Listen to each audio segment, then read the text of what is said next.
In this video, we are going to be learning how to cut and sew this trendy rose sleeve. If this is something you are interested in learning, kindly continue watching this video.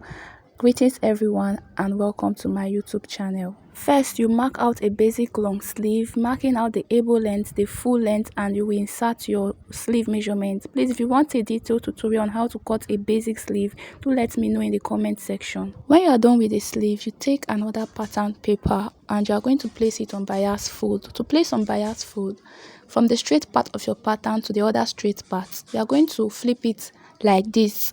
Now, this is what it means to place a pattern or a fabric on bias fold, but you are doing this on a pattern for the sake of this sleeve.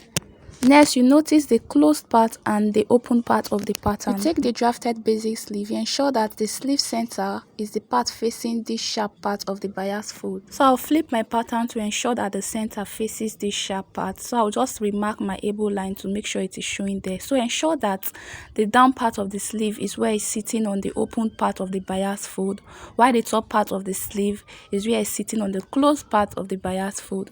Now you also ensure that your elbow length is seated directly on where your bias fold ends.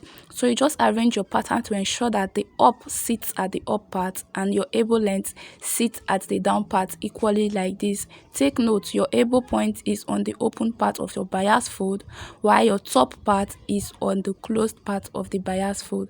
And also take note that the center of your sleeve is where it's facing the sharp part of your bias fold. So this is how your sleeve is supposed to be seated on the bias fold. Using my tape, I'll hold it down like this. Following the basic sleeve shape, I'll go ahead to cut this out and I'll still use my tape to hold it together on the side of the sleeve. So this is the shape of the cutout sleeve. I'll take my fabric now, place it on bias fold like I have explained, place the cutout pattern on it. Ensure that this closed part of the sleeve is seated on the closed part of the bias fold like this. So you are going to adjust your pattern very well to ensure that your pattern sits very well and is comfortable, like it have enough space for sewing allowance on the sides of the sleeve. So you just bring your pattern down like this on the bias fold till when you get a comfortable space for your sleeve and for the wing of the sleeve to be relaxed. So next, I'll go ahead to pin the pattern to my fabric and I'm going to cut this out. Now on cutting this, on the sleeve center, I added just half of an inch from this point to the wing part of the sleeve. For the side of the sleeve, please, I'll advise you add any sewing allowance that you desire to be on the sides of the sleeve. For the top part of the sleeve, a sewing allowance of 0.5 inch is okay. Next, I'll take this to my sewing machine and I'm going to sew from this point here to this point.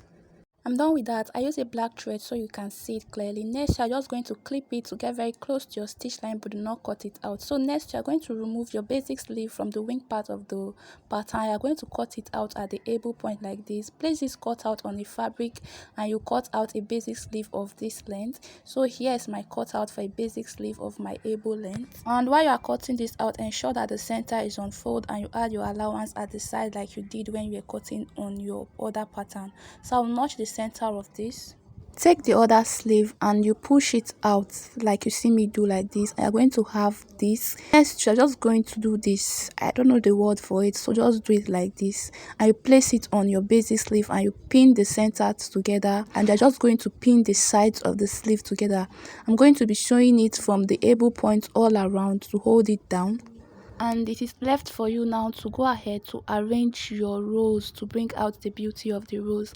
Now the sincere truth of this rows is that you would have to hand tack it at some certain points to keep the arranged rows effect down, else you'd have to keep on arranging and arranging as you wear the sleeve.